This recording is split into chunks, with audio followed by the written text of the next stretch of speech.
قرآن میں کہتا ہے ان اللہ لا یستحی ان یضرب مثلا ما بعودۃ فما فوقها، اللہ شرم نہیں کرتا کہ ایک مچھر کی مثال بیان کرے یا اس سے بھی کم تر۔ اللہ مچھر کی بات کرتا ہے اتنا بڑا ہو کے، وہ کہتا ہے میں کروں گا، میری مخلوق جو ہے تو حضرت احمد کبیر رفاعی فرمانے لگے میں نے کبھی کسی کو حقیر، بولیے کبھی کسی کو حقیر، ہم لوگوں کے پاس عنوان بڑے حقیر سمجھنے کے لیے ہم سمجھ لیتے ہیں۔ امیر آدمی کہتا ہے غریب محنت کیوں نہیں کرتا، محنت کرے امیر ہو جائے گا، عنوان ہوا کہ نہ تنقید کرنے کا۔ 4 بچے ہیں کریں کمائی امیر ہو جائیں گے، اب وہ حقیر سمجھ رہا ہے غریب کو، غریب بھی امیر کو حقیر سمجھتا ہے، وہ بھی کہتا ہے جو اس نے کمایا سارا ہی حرام ہے، جائز ایک پیسہ نہیں، اس نے بھی حقیر سمجھ لیا، یعنی وہ یہ کہہ رہا ہے کہ میں حلال کھاتا ہوں، یہ امیر حرام کھاتے ہیں، تو بات ختم ہو گئی، اس نے بھی حقیر سمجھ لیا، اس نے بھی حقیر سمجھ لیا۔ اب عنوان ہی تھا نا، اگر عنوان صحیح ہے، سارے وہی طریقے ہم اختیار کرتے جا رہے ہیں، وہی پروٹوکول ہے ہر جگہ، وہ لوگ جن کے دروازے کھلے ہونے چاہیے تھے وہاں بھی ہر وقت کے لیے معاملات طے ہو گئے۔ یاد رکھیں میرے نبی پاک علیہ الصلوۃ والسلام نے جو تعلیمات دی، حضرت عمر بن عبدالعزیز رحمت اللہ تعالی علیہ، عورت کہتی ہے میں پہنچ گئی، میں نے لوگوں سے پوچھا گھر کہاں ہے، تو کہا وہ جہاں بوری لٹک رہی ہے نا باہر ٹاٹ کا پردہ لگا ہوا ہے، وہ حضرت عمر بن عبدالعزیز کا گھر ہے۔ کہتی ہے میں دروازے پہ دستک دی، ایک عورت نے دروازہ کھولا تو مجھے بی بی جان کے اندر بلایا، تو ان کے گھر کے اندر جب میں داخل ہوئی تو بڑا سارا سین تھا، ایک جانب کنواں لگا تھا، ایک طرف ایک بڑا درخت تھا، اور ایک چھوٹا سا بنائی ہوئی تھی جگہ برتن دھونے کے لیے، اور بی بی نا برتنوں کو مٹی لگا کے صابن لگا کے بیٹھی ہوئی تھی، کام کر رہی تھی وہ عورت۔ مجھے اس نے درخت کے نیچے بٹھایا، پانی پلایا، کیسے آئی ہو؟ میں نے کہا امیر المومنین سے ملنا ہے۔ کہنے لگی بیٹھو تھوڑی دیر میں آ جاتے۔ کہتی تھوڑی، میں نے سمجھا گھر کی کوئی ملازمہ ہے، میں بیٹھ گئی، تھوڑی دیر گزری، پھر دستک ہوئی، اس بی بی نے اٹھ کے دروازہ کھولا، تو جب وہ شخص اندر آئے تو کہنے لگی بڑی دیر سے برتنوں کو صابن لگا کے بیٹھی ہوں، کہاں رہ گئے تھے؟ کہتی ہیں وہ صاحب کہنے لگے بس ذرا مصروف ہو گیا تھا، دوڑے گئے کنویں سے پانی نکالا، بی بی کو دیا، اس نے برتن دھوئے۔ کہتی ہے پھر تھوڑا سا سرکہ اور ایک رات کی روٹی وہ لائی، اس شخص نے کھائی۔ میں نے کہا کہ یہ دونوں گھر کے ملازم ہیں، میاں بیوی کام کرتے ہیں۔ جب وہ کھانا کھا چکے تو وہ عورت میرے پاس آئی، کہنے لگی اٹھ کے مل لو امیر المومنین سے۔ میں نے کہا کون امیر المومنین؟ تو کہنے لگی کب سے تو آئے ہیں، یہ جس نے کنویں سے پانی نکالا یہی مسلمانوں کا امیر ہے، اور یہ جس نے درخت کے نیچے بیٹھ کے سرکے سے روٹی کھائی ہے یہی ہے۔ یہ فرشتوں کی داستان نہیں، یہ وہ لوگ ہیں۔ میں رات کو بھی کہہ رہا تھا ایک جگہ پہ کہ یہ لوگ جو ہے نا جن کا آپ روز شکوہ کرتے ہیں حکومتیں بڑی خراب ہیں، یہ کوئی نہیں خراب، بالکل خراب نہیں، جتنے سیاسی لیڈر ہیں سارے صحیح ہیں۔ خراب وہ لوگ ہیں جو انہیں ووٹ دے کے لیڈر بناتے ہیں، بالکل خراب نہیں، میں تو ان کے حق میں ہوتا جا رہا ہوں۔ ناراض ہو گئے نا آپ لوگ؟ اللہ کرے تسی ہو جاؤ تو اگلے الیکشن سے سیانے بھی ہو جاؤ، آمین تو کہہ دے۔ میں نے کوئی مشورہ نہیں دینا، اس لیے کہ میری نظر میں کوئی ایسا شخص نہیں جس کے لیے میں آپ سے کہہ سکوں کہ ووٹ دیں، اور ہم تو ایسی بات کریں تو کئی لوگ ناراض ہو کے چلے جاتے ہیں، لیکن کوئی پرواہ نہیں، اس لیے کہ یہ دین میرے نبی پاک کا دین صرف مسجد کا دین نہیں۔ انشاءاللہ آئندہ جمعہ نظریہ پاکستان بیان کروں گا اور بتاؤں گا کہ پاکستان کا مطلب کیا، لا الہ الا اللہ محمد الرسول اللہ صلی اللہ علیہ وسلم۔ حضور کا جو قرآن نافذ ہوگا مسجد میں، وہ قرآن کچہری میں بھی نافذ ہوگا انشاءاللہ، اور وہ قرآن نافذ ہونے آیا ہے، اسمبلیوں میں وہی قرآن نافذ ہوگا انشاءاللہ، اور یہی چراغ جلے گا تو روشنی ہوگی۔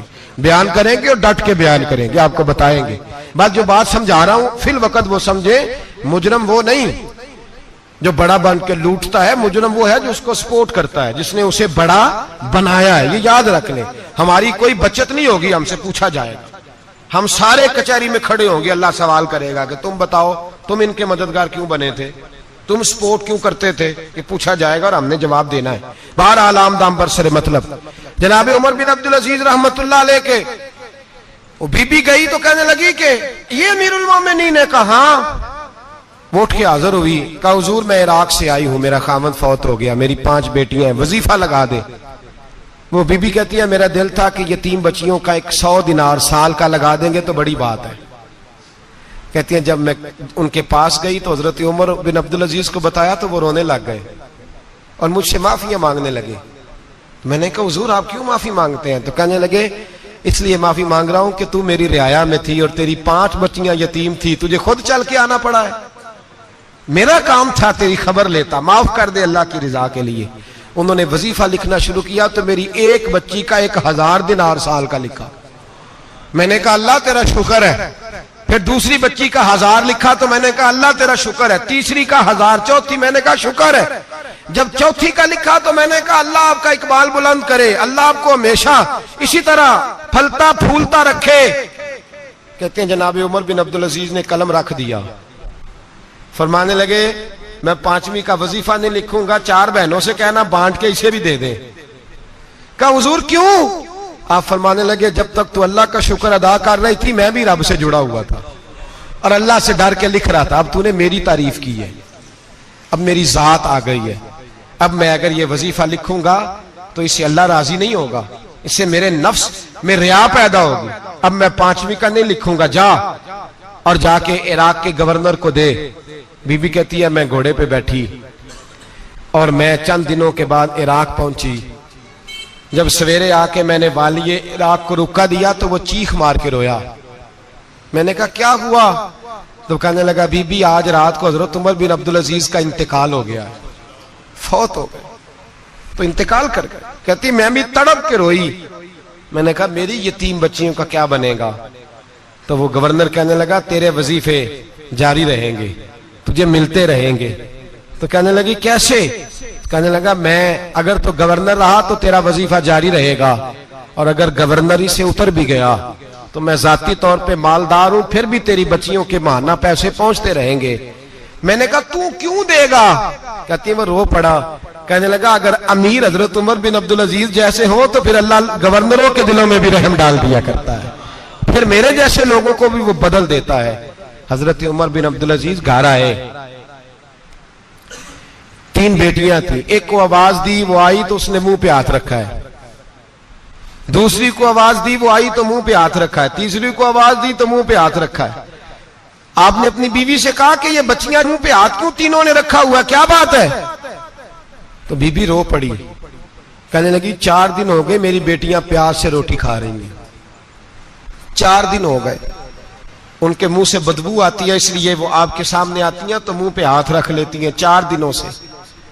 بی بی رو رہی ہے. حضرت عمر جلال میں آ گئے. آپ فرمانے لگے تو یہ رو رہی ہے, تو روئی ہے, تو نے میرے گھر میں رہ کے اللہ کی ناشکری کی ہے, تو شکر ادا نہیں کرتی کہ 3 وقت پیاز اور روٹی تجھے گھر کی 4 دیواری کے اندر مل جاتا ہے. رو رہی ہے. اور میں آ میرے ساتھ باہر نکل, تجھے وہ لوگ دکھاؤں جو جھونپڑیوں میں رہتے ہیں اور مانگ کے کھاتے ہیں. آ تجھے دکھاؤں. اتنی ناشکری کہ گھر کے اندر پیاز پہنچ رہا ہے, روٹی پہنچ رہی ہے, اور تو کہتی ہے میری بیٹیاں پیاز سے کھاتی ہیں. شکر کر فاقے نہیں کاٹنے پڑے. پھر اگلے لفظ کہے تو رو پڑے. فرمانے لگے میں نے تو مصطفیٰ کے وہ حالات بھی سنے ہیں جس میں کئی دن بی بی فاطمہ نے فاقے کیے. تو گھر کے اندر پیاز پہنچ رہا ہے, تو ابھی بھی سادگی, عاجزی اور قناعت نعمت تھی ان لوگوں کی. ہمارے ہاں روز شکوا ہے, کس بات کا؟ گاڑی کوئی نہیں. روز رونا ہے, کس بات کا؟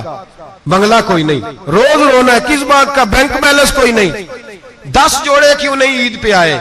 اور یہ صرف عورتوں کا مسئلہ نہیں, ہمارے اندر بھی یہ بات بدرجہ اولا. ہم روز اپنے آپ کو مسکین کہتے ہیں, غریب کہتے ہیں, لاچار کہتے ہیں, مجبور کہتے ہیں.